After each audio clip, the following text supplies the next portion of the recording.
నిర్మాణాలు అక్రమం అయితే మీరే కూల్చేసుకోండి, లేదంటే మేము కూలుస్తాం. సీఎం రేవంత్ కోర్టుల నుంచి స్టే తెచ్చుకున్నా వెకేట్ చేయిస్తాం. చెరువులను చెరబట్టినోళ్ళు చెరసాలకే. మీ ఫామ్ హౌస్ డ్రైనేజీ నీళ్లను ప్రజలు తాగాలనా? అక్రమార్కుల వెన్నులో చలి జ్వరం పుట్టేలా హైడ్రా పనిచేస్తుంది. మూసి నిర్వాసితులందరికీ డబుల్ బెడ్రూమ్ ఇండ్లు. కాస్మెటిక్ పోలీసింగ్ కాదు, కాంక్రీట్ పోలీసింగ్ కావాలి. పోలీసుల పిల్లల కోసం 2 రెసిడెన్షియల్ స్కూల్స్. ఈ ఏడాది మరో 35,000 ఉద్యోగాల భర్తీ చేస్తామని వెల్లడి. ఎస్ఐ ఏఎస్ఐ పాసింగ్ అవుట్ పరేడ్లో ముఖ్యమంత్రి. క్రిమినల్స్ తో ఫ్రెండ్లీ పోలీసింగ్ ఉండదు. కాస్మెటిక్ పోలీసింగ్ కాదు, కాంక్రీట్ పోలీసింగ్ అవసరమని, కాకి డ్రెస్ పై ప్రజల్లో విశ్వాసం కల్పించాలని సీఎం రేవంత్ రెడ్డి అన్నారు. క్రిమినల్స్ తో ఫ్రెండ్లీ పోలీసింగ్ ఉండదని చెప్పారు. తెలంగాణ పోలీస్ అకాడమీలో క్రీడా భవన్ ను ప్రారంభించారు. ట్రైనింగ్ లో ఉత్తమ ప్రతిభ కనబర్చిన 24 మంది ఎస్ఐ క్యాడెట్లకు ట్రోఫీలను అందించారు. ఆల్రౌండర్ గా నిలిచిన పిల్లి భాగ్యశ్రీ, జి సౌమ్య, ఎస్ జైపాల్ కు రివాల్వర్ ట్రోఫీని బహుకరించారు. పోలీసు ఉద్యోగం అంటే భావోద్వేగం. కొత్తగా విధుల్లో చేరబోతున్న యువ పోలీసులు రాష్ట్రంలో డ్రగ్స్, గంజాయి, సైబర్ నేరాలను ఉక్కుపాదంతో అణిచివేయాలి. మాదక ద్రవ్యాల మాట వింటేనే వెన్నులో వణుకు పుట్టేలా చేయాలని చెప్పి సీఎం దిశానిర్దేశం చేశారు. ఇక చెరువు అయితే ఇక్కడ వాస్తవానికి కూడా ఇది అయిపోయినాక చెప్తా. చెరువులు నాలాలను ఆక్రమించి కట్టిన నిర్మాణాలను ఎవరికి వాళ్ళు స్వచ్ఛందంగా కూల్చివేసుకోవాలని, లేదంటే తామే కూల్చివేస్తామని సీఎం రేవంత్ రెడ్డి హెచ్చరించారు. చెరువులు నాలాలను చెరబట్టే వాళ్ళ ఒంట్లో వణుకు, వెన్నులో చలి జ్వరం పుట్టేలా హైడ్రా పనిచేస్తుందని, ఈ విషయంలో వెనక్కి తగ్గేదే లేదని అన్నారు. తెలంగాణ పోలీస్ అకాడమీలో బుధవారం 547 మంది సబ్ ఇన్స్పెక్టర్ కెడెట్ల పాసింగ్ అవుట్ పరేడ్ కు ముఖ్యమంత్రి రేవంత్ రెడ్డి ముఖ్య అతిథిగా హాజరై మాట్లాడారు. చెరువులు, కుంటలు, నాలాల ఆక్రమణల వల్లే వరదలు వస్తున్నాయి. వరదలతో పేదల జీవితాలు అతలాకుతలం అవుతున్నాయి. అందుకే చెరబట్టిన వారి నుంచి చెరువులను విడిపిస్తున్నాం. అవసరమైతే ఆక్రమణదారులను జైలుకు పంపించేందుకు వెనకాడం. ఆక్రమించుకున్న చెరువులను స్వచ్ఛందంగా వదలాలని ఆక్రమణదారులకు నేను విజ్ఞప్తి చేస్తున్నా. లేదంటే చెరువుల్లోని నాలాలపై అక్రమ నిర్మాణాలను నేలమట్టం చేసి తీరుతాం. కోర్టులకు వెళ్లి స్టే తెచ్చుకున్న వెకేట్ చేయించి మరీ కూల్చేస్తాం. FTL బఫర్ జోన్ పరిధిలో నిర్మాణాలను రెగ్యులరైజ్ చేసే ప్రసక్తే లేదని స్పష్టం చేశారు. రాష్ట్ర అభివృద్ధిలో పోలీసులు పోషించాల్సిన పాత్రను దిశానిర్దేశం చేశారు. అట్లయితే నేను ఫెయిల్ అయినట్టు కాదా? నిజాం కాలం నుంచి హిమాయత్ సాగర్, గండిపేట ప్రాజెక్టుల ద్వారా హైదరాబాద్ వాసులకు తాగునీరు అందుతున్నది. కానీ ఈ 2 జలాశయాల చుట్టూ కొందరు శ్రీమంతులు ఫామ్ హౌజులు కట్టుకొని వాళ్ళ డ్రైనేజీ నీళ్లను జలాశయాల్లోకి వదులుతున్నారు. అలాంటి నీటిని నగర ప్రజలకు తాగడానికి ఇస్తే ముఖ్యమంత్రిగా నేను ఫెయిల్ అయినట్టు కాదా అని సీఎం రేవంత్ అన్నారు. సో ఇక్కడ వరకు ఓకే, సరే, ఆయనకున్న విజన్ ఏందో చెప్పేసిండు ప్రజల పట్ల, లేకపోతే ఈ వ్యవస్థ పట్ల. కానీ ముఖ్యమంత్రి గారికి నేను ఒక సూచన, సలహా చేయదలుచుకున్న మార్నింగ్ న్యూస్ ద్వారా. ఎవరైతే పోలీసులు ఉన్నారో మనం ఇక్కడ ఎన్ని డ్రగ్స్ కంట్రోల్ చేసినా, ఎన్ని నిర్మాణాలు చేపట్టినా, ఏం చేపట్టినా భావితరాల భవిష్యత్తు కోసమే. ఈ భావితరాలు ఏడున్నాయి? పాఠశాలలలో ఉన్నాయి. ఈ భావితరాలన్నీ పాఠశాలలలో ఉన్నాయి.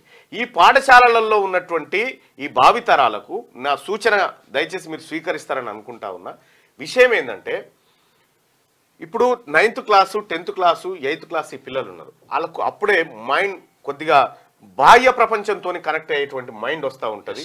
సో బాహ్య ప్రపంచంలో జరిగేటువంటి అంశాలు వాళ్ళలోకి వస్తూ ఉంటాయి. సపోజ్ ఒక పిల్లవాడు వాళ్ళ నాన్న, మీ నాన్న ఎడికి పోయిండు బాబు అంటే, మా నాన్న MRO ఆఫీస్కి పోయిండు అని అంటాడు. ఎందుకు పోయిండంటే ఏమో తెలియదు. మీ నాన్న ఎడికి పోయిండంటే పోలీస్ స్టేషన్ కాడికి పోయిండు. ఎందుకు పోయిండంటే ఏమో తెలియదు. మీ నాన్న ఎడికి పోయిండంటే కలెక్టర్ ఆఫీస్కి పోయిండు. ఎందుకు పోయిండంటే ఏమో తెలియదు. అంటే ఇట్లా పిల్లల కాడ క్వశ్చన్ మార్క్ ఉంటుంది. దీన్ని ఏం చేయాలంటే, ఇప్పుడు ఒక మండలం ఉంది. ఆ మండలంలో 10 ఉన్నత పాఠశాలలు ఉంటాయి. ఏది 10th క్లాస్ వరకు 5-6 పాఠశాలలు ఉంటాయి మ్యాక్సిమం. ఈ 5-6 పాఠశాలలో ఆ స్థానికంగా ఉండేటువంటి MROను ఒకసారి ఆ పిల్లలకు క్లాసులకు దోరాలి. ఒకసారి MROని క్లాసులకు దోలి, అసలు MRO అంటే ఎవరు, మా కార్యాలయంలో ఏమేం పనులు చేస్తారు, మీ అమ్మా నాన్న మా దగ్గరికి ఎందుకు వస్తారు, ఏ పనుల కోసం వస్తారు, మీ భూమి ఇగో ఈ కారణం చేత ఇట్లా అయింది కాబట్టి ఈ కారణం చేత మా దగ్గరకు వస్తే మేము అవి సరి చేస్తాం అని చెప్పి MRO ఆయన పరిధిలో ఉన్నటువంటి చట్టాల గురించి ఏది మొత్తం ఇండెప్త్కు పోకుండా అక్కడ ఏమేం జరుగుతుంది అనేటువంటి విషయాలను ఆ పిల్లలకు అవగాహన చేయాలి. ఆ తర్వాత నెలలో ఒకసారి అట్లా పాఠశాలను సందర్శించి ఒక 45 నిమిషాల క్లాసు తహసీల్దార్ గారు చెప్పాలి. ఇక రెండోది ఏంటంటే, ఆ స్థానికంగా ఉండేటువంటి సబ్ ఇన్స్పెక్టర్ గారు కూడా పోయి ఆ పాఠశాలలో అసలు పోలీస్ స్టేషన్ అంటే ఏంది, పోలీసులు అంటే ఎవరు, పోలీసుల పని ఏంది, పౌరుల బాధ్యత ఏంది, అంటే మీరు ఎట్లా ఉండాలి, మీరు ఏ తప్పు చేస్తే శిక్ష అనుభవిస్తారు, ఆ శిక్ష ఎట్లుంటుంది, మీరు డ్రగ్స్ తీసుకోవడం వల్ల ఎట్లయితుంది, మీరు గంజాయి తాగడం వల్ల ఎట్లయితుంది అంటే ఇవన్నిటిని పోలీసింగ్ వ్యవస్థను ఈ పోలీసులు ఎందుకోసం పనిచేస్తున్నటువంటి దాన్ని కూడా పోలీసులు నేరుగా క్లాసుకు పోయి ఆ 10th క్లాస్ పిల్లల్ని 9th క్లాస్ పిల్లల్ని ఒక దగ్గర కూర్చోబెట్టి వాళ్ళు క్లియర్గా ఎక్స్ప్లెయిన్ చేయాలి నేరాలు ఎట్లుంటాయి ఏం కథ అనేది. అట్లాగే ఎంపీడీఓ గారు పోయి ఈ డెవలప్మెంట్ విషయాల్లో మీ ఊరికి ఇది వచ్చింది మీ ఊరికి ఇది వచ్చింది ఇట్లా ఇట్లా ఇవన్నీ వివరించాలి. ఇట్లా వివిధ శాఖలకు సంబంధించినటువంటి ఆ మండల హెచ్ఓడి కనుక ఆ స్కూళ్ళల్లోకి పోతే ఇది ప్రైవేట్ స్కూళ్ళలో సాధ్యం కాదు ప్రైవేట్ స్కూళ్ళలో సాధ్యం కాదు, గవర్నమెంట్ స్కూళ్ళల్లోకి వెళ్ళాలి. గవర్నమెంట్ స్కూళ్ళలోకి వెళ్ళడం ద్వారా ఆ పిల్లల్లో పరివర్తనలో మార్పు వస్తుంది. వాళ్ళ ఆలోచనలు వేరే వైపు పోకుండా వాళ్ళ ఆలోచనలు సరైన మార్గంలో పెట్టేటువంటి ప్రయత్నం వస్తుంది. ఇప్పుడు మీరు ఇక్కడ చెప్తా ఉన్నారు డ్రగ్స్ను ఉక్కుపాదంతో ఇక్కడి నుంచి కనుక మనం కంట్రోల్ చేయగలిగితే ఈ వ్యవస్థ దగ్గర నుంచి మనం కంట్రోల్ చేయగలిగితే అప్పుడు ఏం చేస్తారంటే తల్లిదండ్రులు కూడా ఓహో ప్రభుత్వ పాఠశాలలో ఇది ఉన్నతాధికారులు వచ్చి కూడా అప్పుడోసారి విజిట్ చేసి ఈ క్లాసులు చెప్తా ఉంటారు, మా పిల్లగాళ్ళ పరివర్తనలో మార్పు వస్తుంది, పిల్లగాడు సక్రమ మార్గంలో మారుస్తాడు అనేటువంటి ఒక ఆలోచన తల్లిదండ్రులకు వచ్చినప్పుడు ప్రభుత్వ పాఠశాలలకు పంపించడం ప్రారంభిస్తారు. తద్వారా ప్రభుత్వ పాఠశాలలు బలోపేతమైతే ప్రభుత్వ ఉచిత విద్య మన అందరికీ పేద పిల్లలకు అందించినట్టుంటది.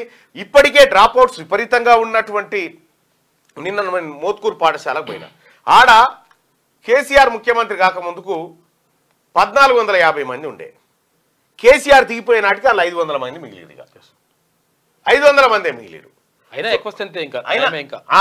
ఇంకా అది పెద్ద పాఠశాల. అయితే నేనేమంటున్నానంటే విషయం ఏంటంటే ప్రభుత్వ పాఠశాలలను బలోపేతం చేయాలంటే అందులో వసతుల కల్పన జరగాలి.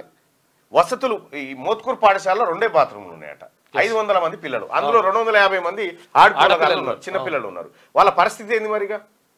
ఇట్లా వసతులు పెరగాలి. అమ్మ ఆదర్శ పాఠశాల కింద సెలెక్ట్ అయింది, నిధులు లేవు, అట్లే ఉన్నాయి, ఆ పిల్లలు లేచి అట్లే ఉన్నాయి. నేనేమంటున్నానంటే ప్రభుత్వం నిజంగా ప్రభుత్వ పాఠశాల పైన ప్రభుత్వ విద్య పైన దృష్టి పెట్టాలనుకుంటే ఈ రకంగా ఓసారి ఎంఆర్ఓను పంపించాలి, ఒకసారి పోలీస్ అధికారి కూడా పాఠశాలకు వచ్చిందంటే ఆ పాఠశాల వాతావరణంలో కూడా మార్పు వస్తుంది. ఎవరైతే అక్రమార్కులు ఇంకొక ఆలోచనతో ఉన్నటువంటి వాళ్ళు ఎవరైతే ఉంటారో వాళ్ళకు ఒకసారి ఏం చేయాలంటే వీలైతే మహిళా కానిస్టేబుల్ను పంపించాలి, మహిళా తహసీల్దార్ గారు ఉంటే పంపించాలి. ఈ పిల్లలకు ఆడపిల్లలకు సపరేట్గా ఇవి అత్యాచార నిరోధకాలు ఎట్లా ఉంటాయి, ఏమేమి ఎట్లుంటాయి, మనం ఎట్లా ఉండాలి, మన పైన దాడి జరిగేటప్పుడు ఎట్లా ఉండాలి, ఇవన్నీ కూడా అక్కడ బోధించాలి. వాళ్ళకి పిల్లలకు ఆ స్థాయిలో చెప్పకపోతే మనకే ఇబ్బంది. రేపు పొద్దుగాల వాళ్ళు సంఘ విద్రోహ శక్తులుగా తయారైతే రేపు ఇక్కడ మనం ఎంత వ్యవస్థను పెట్టి అడ్డుకున్నా కూడా కాదు. కాబట్టి పరివర్తన అనేది మనం హై స్కూల్ స్థాయి నుంచే చిన్నపిల్లల్లో పరివర్తన మార్పు తేవడం కోసం ఇప్పుడు చాలా మంది ఇప్పుడు టీఎస్ఎస్పీ కానిస్టేబుల్ ఉన్నారు, వాళ్ళని ఎక్కడెక్కడో అవసరమైతే వాడతారు, వాళ్ళని తాత్కాలికంగా స్కూళ్ళకు పంపించండి, పోలీసింగ్ వ్యవస్థ ఏందో చెప్పించండి వాళ్ళ ద్వారా. కాబట్టి ఇప్పుడు ఒక ఎస్ఐకో లేకపోతే సిఐకో పనిష్మెంట్ ఇవ్వాల్సి వచ్చినప్పుడు వీఆర్కో ఎడుకో పంపుతారు, అదే స్కూల్కి పంపురి. అట్లా వాళ్ళ విధానంలో పిల్లల ఆలోచనలో మార్పు తేవడానికి ఈ విద్యా విధానంలో మార్పు చేయవలసినటువంటి అవసరం ఉంది. ఇది ముఖ్యమంత్రి గారికి నేను చేస్తున్నటువంటి సలహా సూచన, ప్రాక్టికల్గా ఉంటుంది పిల్లలకి. తెలంగాణ పోలీస్ అకాడమీలో జరిగిన ఎస్ఐ ఏఎస్ఐల పాసింగ్ అవుట్ పీరియడ్ లో సీఎం రేవంత్ అంటూ ఒక వార్త. ఈ పిల్లల కోసమే కదా మనం చేసేది, ఈ భవిష్యత్తు కోసమే కదా ఒక మంచి తెలంగాణను తయారు చేయాలనుకునేది. ఆ భవిష్యత్తు ఉన్నటువంటి పిల్లలు ఏడైతే ఉన్నారో ఆ పిల్లల దగ్గరికే మనం ఈ వ్యవస్థను తీసుకుపోయితే కథం. ఏ తప్పు చేస్తే ఏం శిక్షలు ఉంటాయని తెలిస్తే భయపడుతూ అంటే ఒక తప్పు చేయకుండా ఉంటాడు. వాళ్ళకి తెలియక చేస్తారు ఫస్ట్ క్రైమ్, వాళ్ళకి తెలియదు ఎట్టి పరిస్థితి. క్యూ న్యూస్ ఛానల్లో పనిచేయటకు అనుభవం గల సీనియర్ డిజిటల్ మార్కెటింగ్ వారు కావాలను సంప్రదించవలసిన నెంబర్ 8688926084. qnewsads@gmail.com ను సంప్రదించండి. లైక్ చేయండి,